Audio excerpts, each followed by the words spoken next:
is Jack Barry, and you're listening to the Loudini Rock and Roll Circus. Hey everyone, welcome back to the Loudini Rock and Roll Circus. My name is Lou Lombardi, a.k.a. Loudini. Like I said, this is the Loudini Rock and Roll Circus. You can find us on the internet at loudinirockandrollcircus.com. Today I've got an interview with a young singer-songwriter, blues musician, rock musician, really kind of almost uncategorizable. He sort of has a great sound. I was looking at his Facebook page earlier, and he has genre, Wild Bunch Blues. So that's as good a description as any. It's the Jack Barry. We're going to get with Jack here in a minute. First, I'd like to thank my longtime sponsor, Positively Pittsburgh Live Magazine, pplmag.com. It's Pittsburgh's first internet radio, TV network, online community magazine, and business directory. It's a great place to read articles, get coupons, and find businesses. There's a lot of video information and audio information, podcasts like this one that you can listen to. And if you're so inclined, you can have your own magazine page where you can promote your own ideas and talk about whatever it is that you have to offer. That is at pplmag.com. Now, the artist we have today is Nashville-based alt blues rocker Jack Barry. He's just released his sophomore album, Mean Machine, and he's got like a sort of a gritty rock sound. He's been acclaimed in the Blues Rock Review Top 10 Artists to Watch from 2013.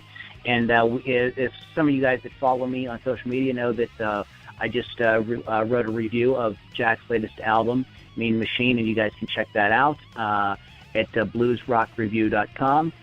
Jack Barry, welcome to the Loudini Rock and Roll Circus. How are you? Hey, Lou. Thanks for having me, man. Thanks for having me. No, not a problem, man. You seem like a very laid-back, mellow kind of guy. What are you doing playing this aggressive, wild bunch blues American rock and roll? How did you get inspired to play music? Like, what got you going in the first place? I grew up in a real musical family, I suppose. I was raised by my grandparents out in Reno, Nevada. And they're very big in the church scene, I suppose. And so from a young age, I was taught to sing harmonies with my grandmother in church. And I got these three older aunts who were pretty much like my big sisters, and they were in high school when I was growing up. And so through the 90s, I was kind of exposed to a lot of different genres of music, mainly through them and then also through my grandparents. So I had this eclectic kind of roundabout way of discovering what was going on and then slowly getting into it myself. So when did you pick up the guitar? I think I was 19. Okay. Yeah, I was 19 years old. I went out to college in Hawaii, played college football out there, and just kind of grabbed an acoustic guitar and did the whole college kid surfer, just hanging out around some campfires playing old Jimmy Buffett tunes type of scenario, and then just kind of fell in love with the guitar, and I think it went from there. Do you have any guitar influences, any guitar players that you really sort of resonate with you, sort of go-to guys? Yeah, definitely Jimmy Page. Jimmy Page is the all-time great, and although I know people say there's, one or the other Jimmy for most people, and as much as I love Jimi Hendrix, I believe that, Page is kind of the rounded out, god of the guitar, so to speak. Now you started writing some songs and recorded your first record as a sort of college. Was that some sort of college project? Yeah, I was finishing up school in Los Angeles, and more so as a hobby. At the past time, I'd write these songs just in GarageBand. Just to have tracks for fun. I was going out there for creative writing and was going to do some script writing. And met a guy through a buddy who was an intern at a studio in Burbank. And we started talking one day, over a couple of beers. And he was talking about how he needed some artists to record, just as, to get some studio time in. And my buddy Jonathan said, he's like, oh, Jack plays music, and I didn't really play music, but I have these songs, and I let him listen to a couple. And he's like, oh yeah, that's perfect. Just come by the studio. I just need someone to record. We'll sit you in, and we'll go ahead and put those songs into the speaker and see what happens. And while we were doing that, whoever was running the studio, I didn't even know who the guy was, comes in and like, hey, we should do this for real. I like the way this sounds. So we kind of sat down for a couple of days and did that. That was the first record. Oh, okay, cool. So you whipped out the first record in a couple days on somebody who was trying to get some time in the studio, for themselves as an engineer. So wow, what a great piece of luck that is. Good for you, man. So what made you decide now? Okay, because a lot of people would say that, well, L.A., that's that's it for music. But you decided to move to Nashville. So what made you want to go from L.A. to Nashville? L.A.'s cool. I like L.A. The weather's good there, man. But there's too many people. It was not a good fit for me, just personally, not necessarily for career options. But years ago, I think it was maybe 2012, I got asked to. This is after the first record came out, or I had finished that. I got asked to come do a producing project out in Nashville for kind of this country alt blues band that they were throwing together. And so they flew me out here, and I kind of had my first experience in Nashville. It was about a week-long trip. And on the last day, I'm sleeping up in the hotel room, and we're all supposed to go out on our last day, see the town one last time. I fall asleep, and I have this dream that someone kind of shook the bed and told me, hey, I'll see you downstairs. And as they're walking out the door, they turn around, and the figure, it was Johnny Cash was in my dream. He came to me and was like, hey, I'll see you downstairs. And I didn't think much of it at the time, but we get down, and we're going out to these bars, and there's a karaoke machine, and people are singing. And they're like, yeah, get up, do karaoke. I was like, hell no, I'm not doing karaoke. They're like, come on, like, do some karaoke. I was like, all right, well, if I do karaoke, I'm singing Johnny Cash. And this lady next to me at the bar, she's like, well, that's appropriate. And I was thinking, oh, yeah, you look like Johnny Cash, or something charming. And I was like, why is that? She's like, today's his birthday. And I was like, holy smokes. Wow. Yeah. And so that memory kind of always resonated with me. When I was fixing to get out of L.A., it was between Austin and Nashville. And so I found out that I had a second cousin in Nashville, and got in contact with her, and she let me crash her couch for about the first 3 months that I lived out here. And that was that. Nice. I mean, sometimes, when those types of serendipitous type things happen, it's like, something bigger is like drawing you somewhere, Yeah, so that's very cool. Yeah. Wow. It's nothing else but a good story, Yeah, well, why not, man? Of course. So what led up to, and how did you come about recording the new record, Mean Machine? Well, it's funny. The recording of this record is pretty much just as spontaneous as the last one. This group of songs that I have, I'd been playing out here for about 8 or 9 months with a good buddy of mine who I met is my drummer, Tyler Ritter. He's a well-known musician around town. He's in a band called Moon Taxi, and his little brother, Casey Ritter, plays bass. And when I was looking for people to play with, he's like, hey, yeah, man, me and my brother will play with you. And so we'd gone out just around Nashville playing some showcases and playing some sets and whatnot. And so we kind of had a decent set of songs down. But I got contacted by some sync licensing people that wanted me to use Kiss Like from the first record on the show Shameless on Showtime. But the thing was is I didn't have any instrumental version of it, and so I had to go back into the studio to record this instrumental version. Met a buddy, Luke Forehand, who was over at Blackbird Studio, got in contact with him. He said he'd give me a good rate. We'd run in, knock that song out, and be done with it. And so we got in there, it took maybe 35 minutes, and then we were done. And I was like, all right. He's like, well, you got the studio for the rest of the day. You want to record anything else? I was like, well, shoot, yeah, I guess. And so we recorded 3 more songs that day, and then because it was already in motion, got the studio for 2 more days, and in 3 days the record was done. And so that's kind of that. 3 days? You did 3 this days. record in 3... Wait a minute. Including vocals? Including vocals, yeah. I mean, I went back and overdubbed, I think, 1 or 2 lyrics, but mostly it was recorded live and just on spot. Jeez. Because, I mean, the sounds on this record and everything are really absolutely killer. One of the tracks, now I know we want to talk about Bad Dog and the Bull, but before we get in, since we're talking about the production, I have to ask you about the guitars on the last track, Heavy Hopes. Uh-huh. I mean, dude, that's like the heaviest, that's like heavier than heavy metal.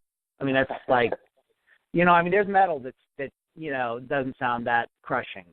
So can you tell us a little bit about that, because that's massive sounding.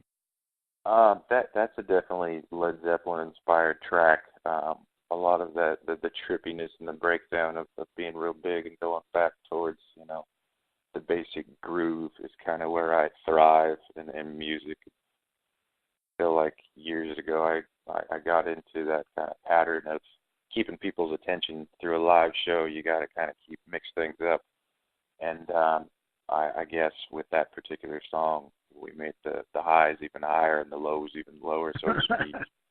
But yeah, I don't know. Like I said, if it's Zeppelin or Black Sabbath, as I could muster up, and those are also big inspirations. But as far as guitar tones go, I've used the same pedal board for the past 3 years and just kind of kept it simple. Yeah, well, good good mustering then on that one. Let's go ahead because we want to talk about the songs Bad Dog and the Bull. So let's go ahead and play Bad Dog right now. This is Bad Dog by Jack Berry on the Loudini Rock and Roll Circus. All right, Bad Dog, that's on Jack's new record, Mean Machine. Jack, go ahead and tell us a little bit about the story behind Bad Dog. Bad Dog, so I'm sure everyone knows Elvis's Hound Dog. And so it was kind of I had this blues riff, and for some reason, I mean, I drew a lot of inspirations from Elvis as well. But it was kind of a funny thing how I guess the song's pretty much, his song was, well, you're nothing but a hound dog calling someone this certain thing. And I was like, well, the other side of the story, what if someone was just like, yeah, man, I am. You're right. I'm going to go ahead and accept it and take on the conviction. And from there, it just kind of took shape. And there's this movie that I watched in high school called Lucky Number 11, and the main character he takes this moniker. The name is Slevin Kalevra, which is Yiddish for bad dog. And for some reason, I really enjoyed that kind of storyline. And for some reason, the term stuck with me. And all those influences kind of just came together at one point. Nice. Like there isn't really, this is one of those records, there really isn't any filler on it. I mean, all 9 tracks, I think just kick ass. And you guys can read my review about that on Blues Rock Review. But the other track on it is kind of a single that you have out. It's called The Bull. So why don't you go ahead and tell us a little bit about The Bull? The Bull, yeah, that song, like I said, I grew up in Reno, or just on the outside of, and out there we had the richest, wildest rodeo in the West, as they call it. And as a kid, my grandpa used to take me to the rodeo all the time in the summer, sometime in June, I think it is usually.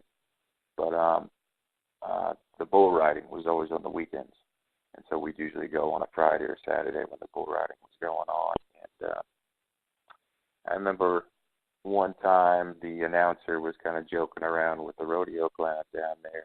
It kind of insinuated that the rodeo clown had a gambling problem, and I always thought that was funny for some reason. But this rodeo clown on his off time was still in costume, going and playing blackjack, down at the casino outside of Reno. And when I was writing the song, I had just got done talking to my stepdad, who was actually a bull rider as well. And I guess that all kind of came together, and I decided to take on this tale of this gambling rodeo clan who had a hit out on them, with the Reno and Las Vegas influence right behind it, mafia related. And I thought it'd be interesting to instead of getting killed by the mafia, he chose to kind of take on the bull by the horns, pun intended, in the ring, and go out that way. Cool. So let's shift gears a little bit.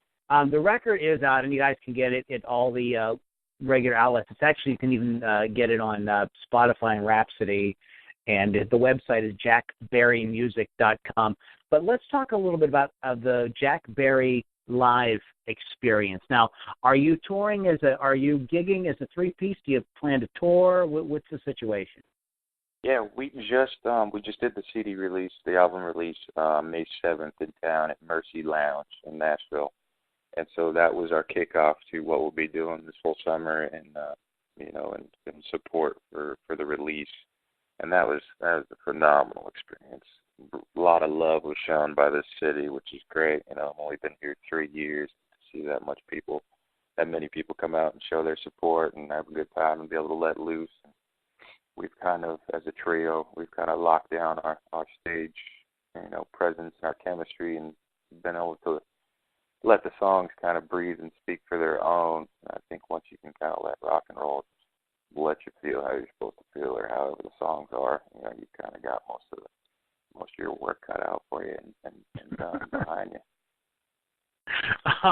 So what is the next like 6 to 12 months look like for you? Are you gonna do some touring, or are you already writing new songs, or what's the plan?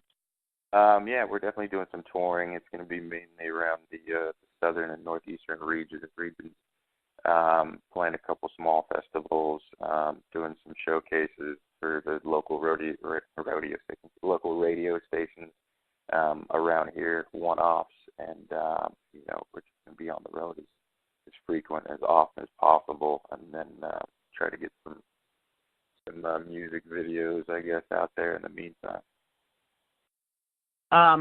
Are you working with a publicist or a record label or anything? No, I got a PR out of New York that I've been working with and promoting for the record. But as far as label goes, it's just independently done.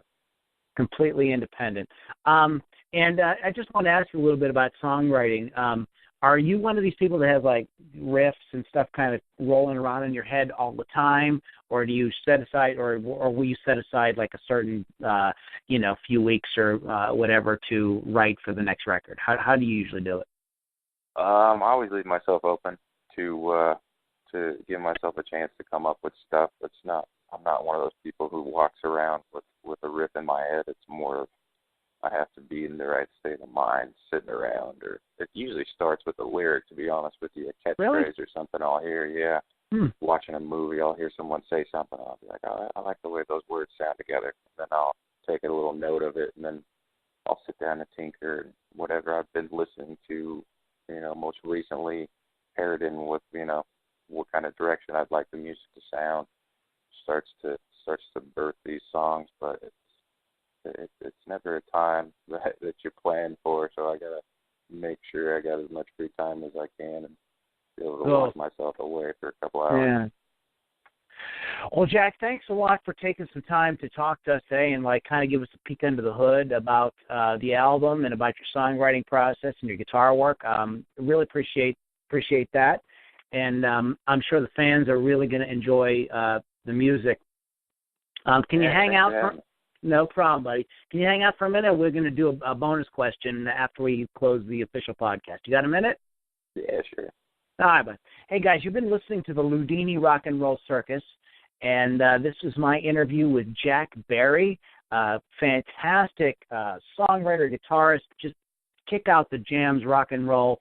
You can go to jackberrymusic.com, or you can go to facebook.com/Jack Berry. That is Berry with a Berry. I definitely want to check out everything that Jack's got going on. The new record, Mean Machine, will just melt your face. It's absolutely killer. You'll definitely want to check it out. One more shout-out to my longtime sponsor, Positively Pittsburgh Live Magazine, pplmag.com. Thank you so much. This is a Loudini Rock and Roll Circus. You can go to loudinirockandrollcircus.com.